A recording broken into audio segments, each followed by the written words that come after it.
and welcome to All Things Money. I'm your host, Fatima Attarwala. With me today is Raja Khalidi. He is the Director General of the Palestine Economic Policy Research Institute. And while we know a lot about what's happening on the ground in terms of the genocide, the bombs, the killings, the malnutrition, what we want to talk about today is what's happening on a day-to-day basis economically. What are the sanctions they are facing? What are the banking channels? If a person in West Bank or in Gaza wants to earn money or wants to barter for rations, what's happening there? So that will be the focus of our discussion today. Hello, sir. It's such a pleasure to have you on my show today. Thank you very much for your interest. Absolutely. Pakistan stands with Palestine all the way. And we know, we see the big demonstrations. Yes, there have been a lot of demonstrations. And I think a lot of people are on the roads and hoping that there is a way that we could help. And our thoughts and prayers are with Palestine. Inshallah. Inshallah. So in Gaza, what's happening? If a person, say a father wakes up, he has two kids, he has a wife, and he needs to get through the day, what would be his activities be doing that day? Of course, I'm not in Gaza. Thank God. Really? But we're in Ramallah in the West Bank. Obviously, it's 50 kilometers away, but every day we've lived Gaza along with our compatriots and the rest of the world. So we're more than observers, but we're certainly not directly impacted. So there are other people who, let's say, are following on a day-to-day basis the whole international humanitarian. There's an amazing set of international NGOs and international agencies that have been doing, God's work, to be honest, and facing extraordinary pressure from Israel, donors, from the media, from rival humanitarian so-called foundations. So these people, at some point, I would encourage you to speak to interview some of them. People in Oxfam, Norwegian Refugee Council, various organizations, Save the Children, UNICEF. They've all been doing God's work, as I said. Now, you have to understand that any family, there are probably very few families in Gaza today. We're talking about 2.2 million people. So that's, at least 200,000 households, right? If not, 400,000 households. Of those, very few of them are today living where they in their house. Let's say whatever shelter. Or the same place that they were living in October 23. What I'm trying to say is that the bulk of these 2 billion people have been displaced at numerous times and continue to threat, depending where they are, face the threat of immediate bombardment. 40 people were killed last night. 40 people seeking aid between last night and this morning. So that's become the routine. That's determining. So we're talking not about an economy, okay, please. West Bank is a separate matter. But when we talk about Gaza, we're talking about a genocide, of course. And the genocide is not just killing people. Obviously, an important part is the constant attempt to eliminate a population. And that's one of the definitions of genocide. But it's about other things. We know it's about starvation. It's about displacement. It's about denying any care, medical, food, all of these things that are usually provided by a society in different spaces are no longer being provided. When they do, when food arrives, it's hijacked by criminal gangs and sold at black market prices, or distributed to closely knit groups, clans, families, whatever.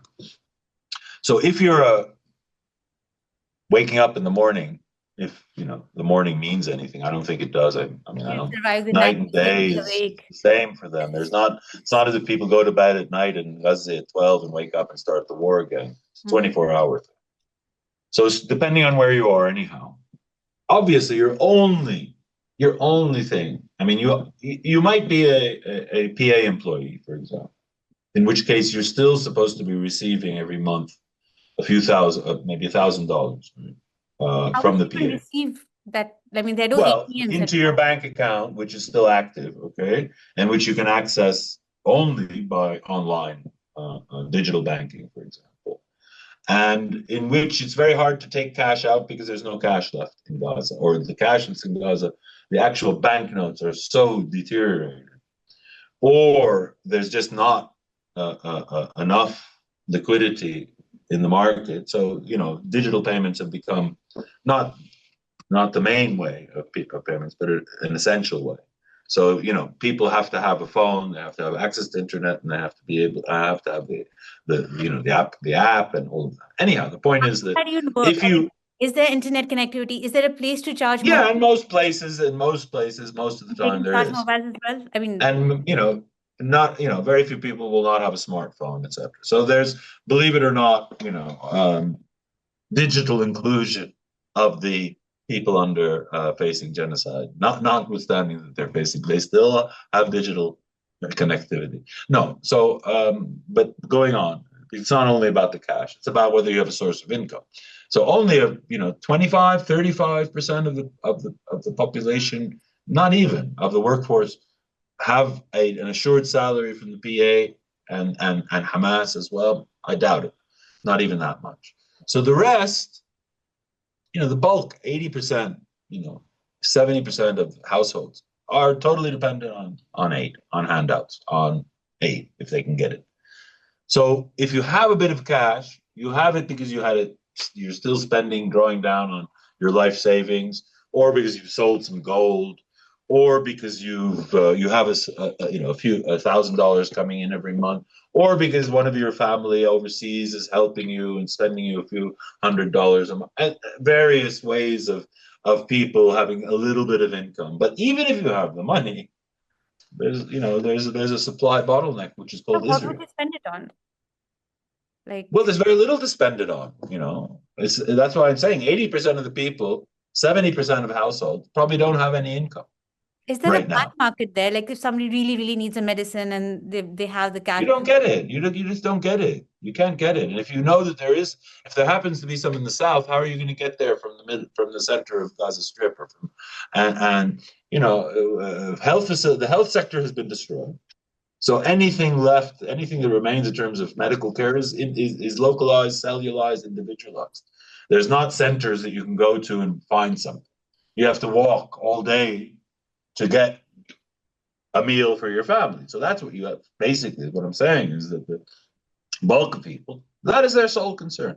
Staying safe, hoping that you're in an area that's not going to be targeted, and being as close as possible to whatever source of food distribution there might be.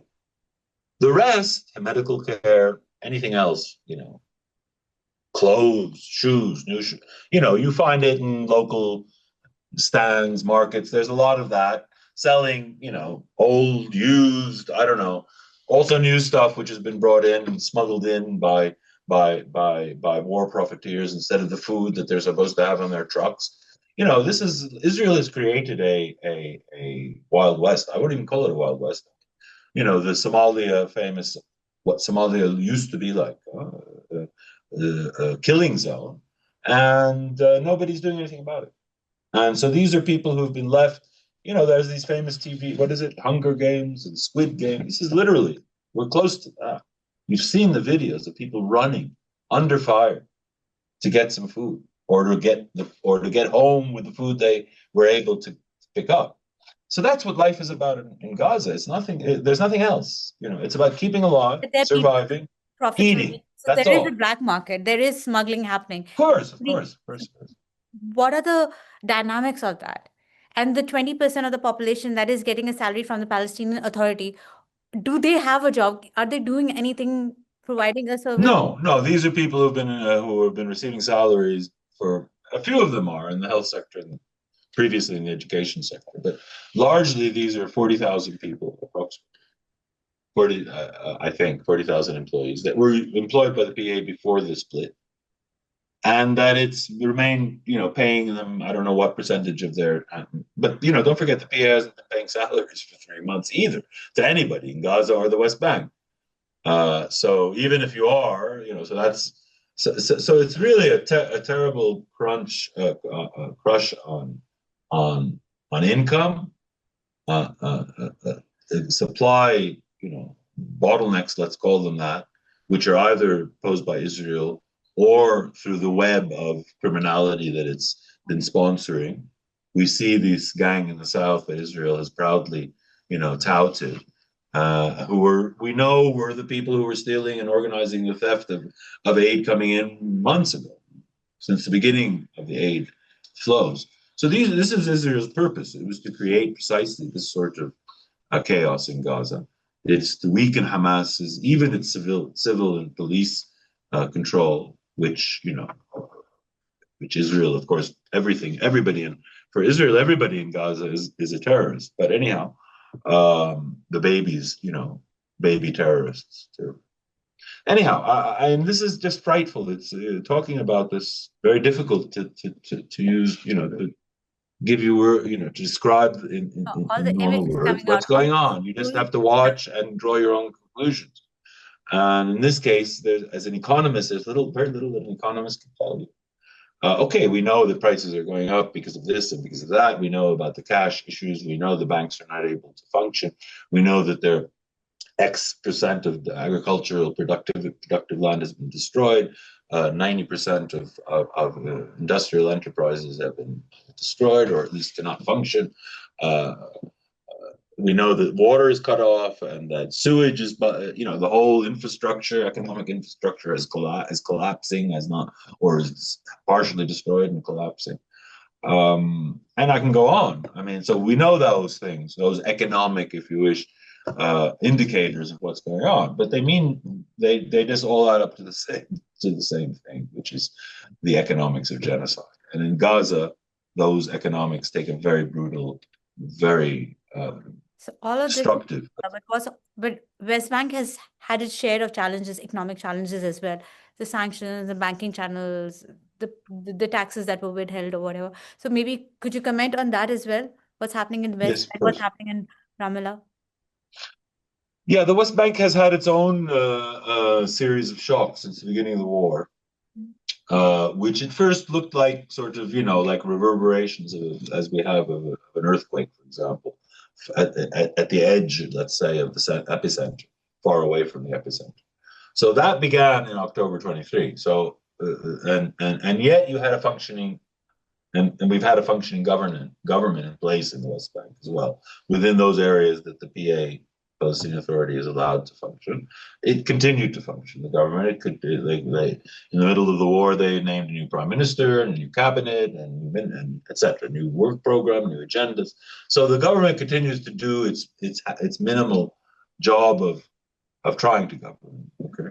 On the other hand, it's faced mounting crises, which have, waves of a tsunami, if you wish. The tsunami of the Gaza genocide have gradually hit the West Bank shores, and the first one to hit was the workers in Israel. Immediately, overnight, 150,000 people were denied the jobs they had become used to, and that the economy had become used to. These people went back to their villages and to their refugee camps. So They they had woke up savings. one day and they did not have jobs anymore? Exactly. And the local economy could absorb 10, 20,000 of those 150,000, let's say, at best, in the And construction sector. what reason was given for this random Well, fact? Israel has done this for the last 30 years whenever it so pleases. I mean, Israel has waged an economic war against Palestine, not called, not termed thus, not thus termed, but effectively that's what it's been. And it's either through collective punishments or through restrictions by settlements on the economy, on agriculture, especially land and water, or through withholding uh, Palestinian customs and trade revenues that are due to the PA, but which are collected by Israel, and which Israel is supposed to monthly or does monthly transfer to the PA after it deducts what it thinks it's owed by the PA for electricity, water, and other deductions, for example, equivalent to the amount that the PA pays to the prisoners and to the families of prisoners and martyrs. And then in the beginning of the Gaza war, they also added a deduction for the amount that the PA spends on salaries in the Gaza Strip, right? Because they, as I said, they consider all people in Gaza terrorists, including the PA officials. So you have these are the if you wish, over the 2 years, we've had first this cutoff of what was like $3 billion a year, which was almost 20% of GNP, right, of GNI. And then you had the cutoff of public revenues began in October, or was intensified rather in October, whereby Israel started making additional deductions. So whereas the PA used to be eligible every month for about $250 million worth of trade tax revenues, which are equivalent to almost 60 to 70% of their total revenue. Mm-hmm. These were cut by Israel down to 250 to 75 million, right? So from 250 to 75 million monthly, with also battered local revenues. The PA Treasury has become bankrupt effectively. Now it's been held up by loans from the banking system, by repayment, of course, the credit cycle. This is a banking system which gives loans to PA employees, to the workers in Israel, etc. But the banking system, we'll talk about in a second. Point is that the PA effectively could no longer fund its expenditures. So the PA today owes its 150,000 employees, plus I'm not sure how many thousand pensioners, the equivalent of 1 year's salary that they've been deducting over the last 2 years every month. So they've been paying salaries of 60, 70%, right, most months. Plus, well, that's quite enough. That's a whole year of the salary roll that is now. That's continuing over the next few years. It seems to be continuing, right? So absolutely, unless Israel repays the 9 billion shekels, which is all close to $2.5 billion that it's illegally deducted from Palestinian finances. That's effectively what the PA owes the private sector suppliers, who it owes a couple, several hundred millions of dollars, its own employees and pension fund and all. So there's this second crisis. So there's a crisis at the level of families, the households in rural areas which have abandoned agriculture, and we're not necessarily families that have become used to buying their food, not growing their food, for example. Families that have become used to having two cars in their household, and now can no longer afford except one. And this goes on. And people who had money hidden in the banks or wherever, and those who didn't, who had been spending their income. So you have different impacts at different levels, but it's all over. Everybody is impacted. Even I haven't received a salary for 3 months. I'm a director general of a respectable institute, and our staff we're 2 months late with salaries because the cash cycle is being at all levels is being compressed, or is under pressure. What's the unemployment rate over there at the moment? Pardon? What's the unemployment rate at the moment? In Gaza, it's about 80%, 85%. And I'm talking about West Bank. In West Bank, it's officially 35, but I think it's closer to 40, 45. So, but even the 60% that are employed are not getting their full salaries. They're getting... No, the private sector employees are getting. I mean, the private sector, the formal corporate sector, which is not huge, but it's maybe, I don't know, 10% of the workforce, have not stopped. Then you have a private sector which is informal and which is, of course, burgeoning under this sort of a crisis, which keeps, circulating whatever it has to sell with whatever people want to buy, and people want to buy a lot here in this country. So there's a very high propensity to consume and not to save. Anyhow, there's going to be a tomorrow. There's no reason for you to save. You might as well spend. Well, I think a lot of us feel that way right now, to be honest. Yes. With whatever you have, you need to spend it, not in order to splurge, of course not, but in order to keep living normally and feel that you have, you can educate you can send your son to university, you can, afford an operation, you can go out once 2 months to a restaurant. I don't know. That's the West Bank. It's a different, because we haven't been subject to a full genocide. So you have, let me just to conclude this part of the West Bank. So you have the workers, you have the public sector finances, which are strained, and then we have, you mentioned the banking sector. Now the banking sector is subject to two main critical failure points, let's say.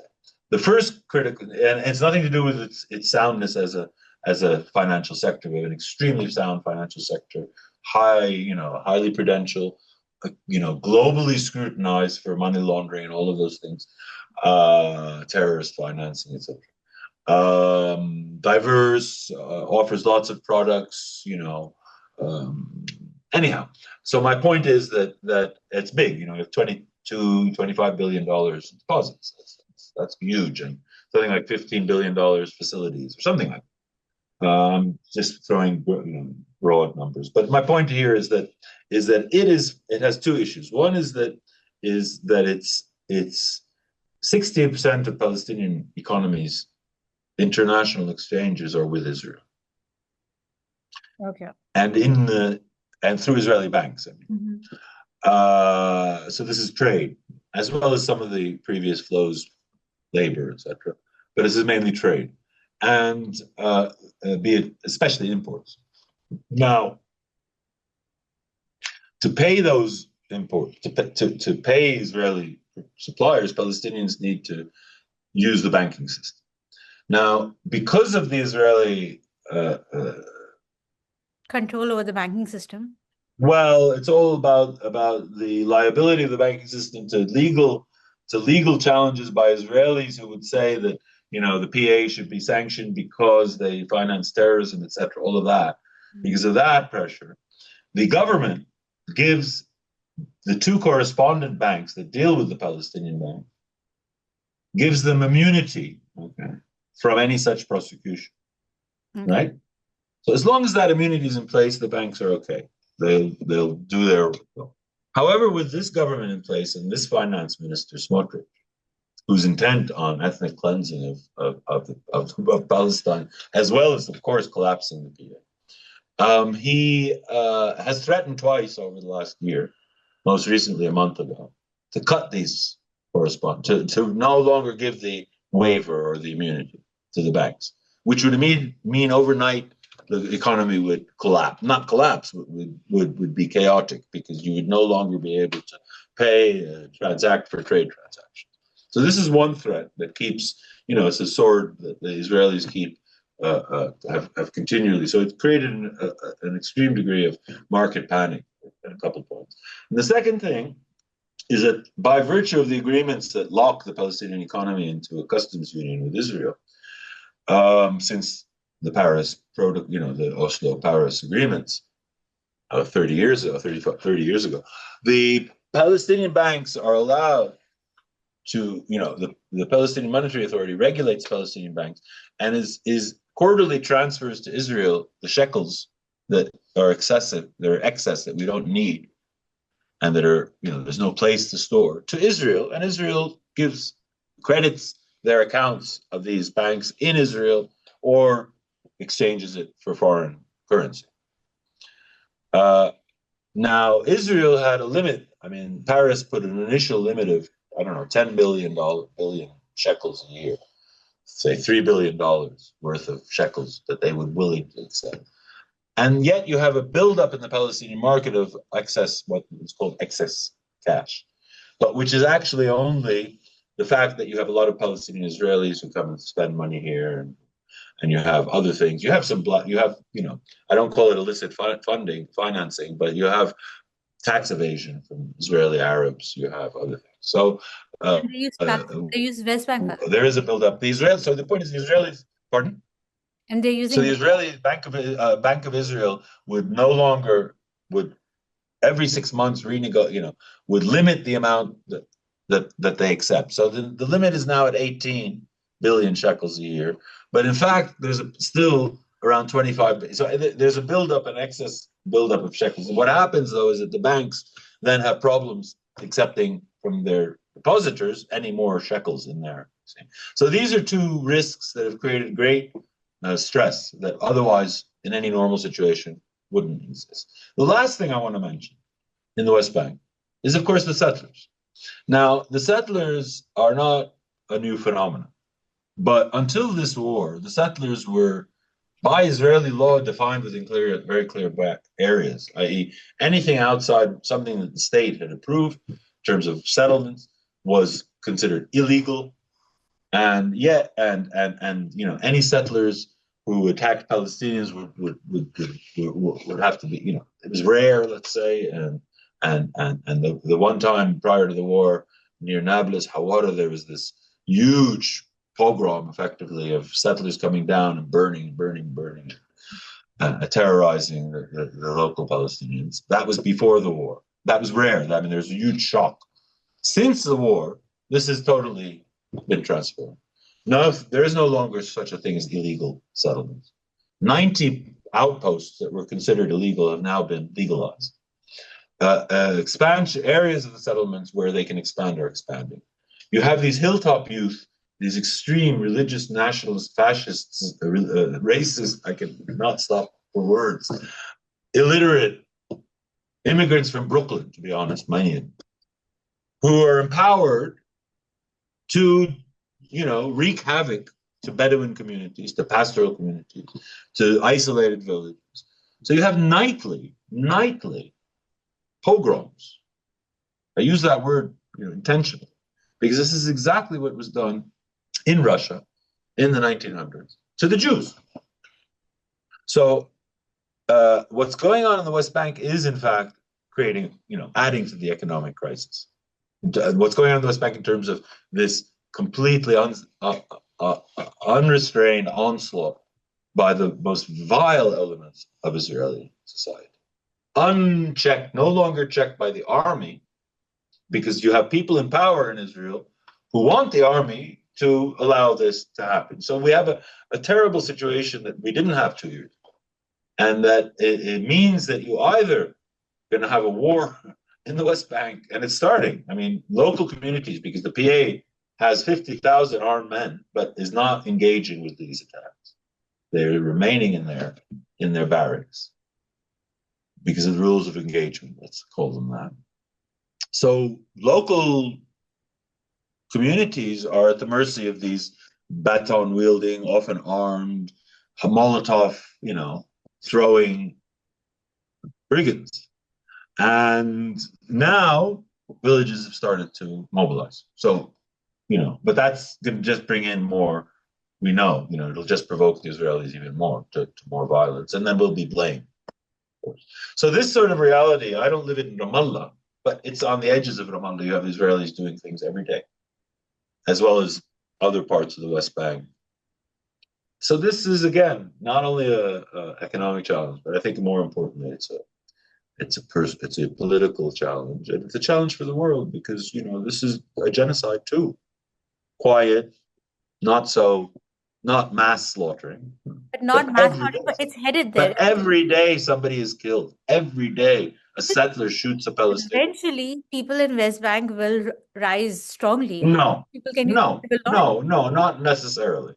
Because it seems. I mean, there was armed resistance. Israel is creating a situation so that it can provoke Yes, I mean, so that it can turn it into Gaza. Yes, perhaps they are provoking us in all sorts of ways every day at every more economically tightened it is, the more the appetite for violence. People will rise eventually, and then the whole thing could happen. Look, let's not say people will rise eventually. I'd like to. I mean, because it's. Gaza rose, and look what happened. Okay, that's true. So world needs to rise for Gaza, not the people. Well, I think that's the point. I don't think the Palestinians. Look, guys, you're our brothers. You're our sisters and brothers. You're not only our friends, not only our allies. This applies to you as much as to a Jordanian or a Saudi or an Arab, any Arab who have greater responsibility to Palestine than other countries. The Palestinians are alone now. They are totally alone. They really, we have the peoples of the world, of course, are with us. And sometimes that's affecting. And, if Pakistan could do something as a state more, it should do it. But if it, maybe it's not able to because of where it is and because of all sorts of reasons. But there are states, especially the United States, Europe, and in particular, some of the closely implicated Arab states like Saudi and Egypt and Jordan, who definitely have to do more. And we cannot do it on our own. Now, this is taking too long to translate into policy. This Americans coming around after 1 year, or Trump even after 6 months, coming around to the reality of what's going on in Gaza is taking too long. This is 100 people dying every day, 100 people every day, in the most vicious ways, in the most brutal manner. People are dying too. So, I mean, all I can say is that we don't expect the Palestinians to rise. On the contrary, all we have right now on the horizon is that the Palestinians will be crushed if aid does not come globally in some form. Not only food, it's not arms either. Do you think that the sentiment in the world is changing Economic aid, very slowly, of but course, the sentiment is changing? Like Canada has said it, France hugely. has said. As In fact, even Americans living in America, the support for the genocide is dying. The oh, for support, sure. the Israeli narrative that return the hostages is starting to sound very, very weak, even to I the mean, planet.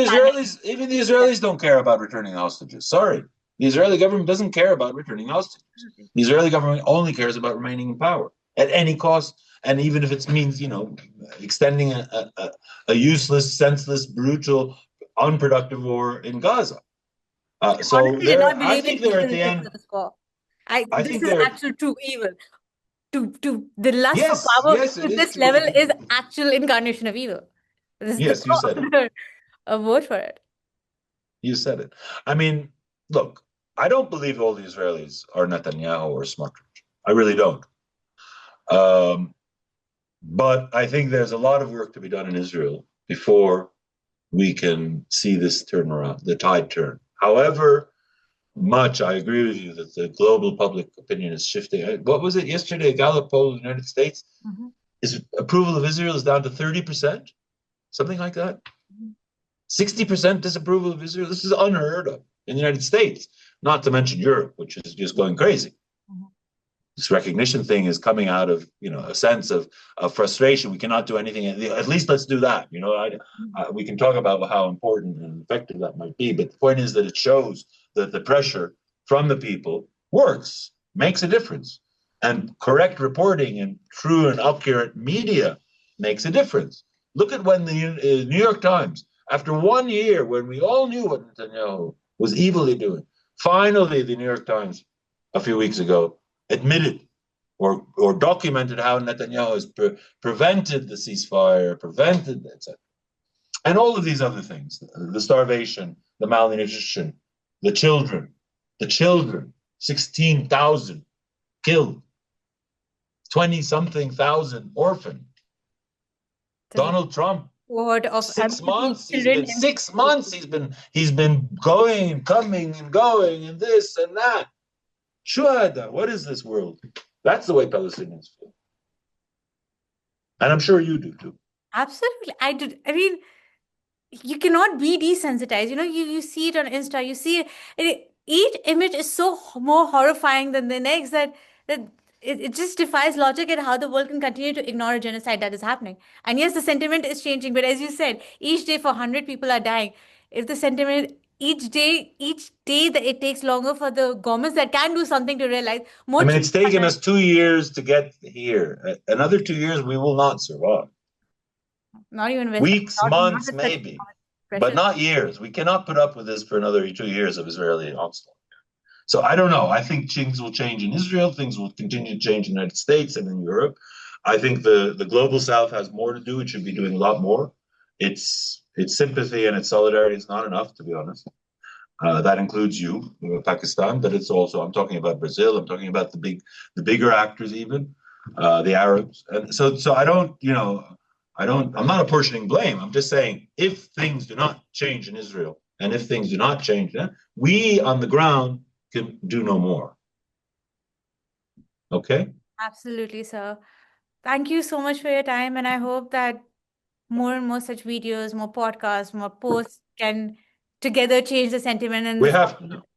We're learning together about each other and about Palestine, and I think over time it will show. It will show. Let's just hope we're still here once the world comes around to establishing the fate of Palestine. Yalla. Assalamu alaikum.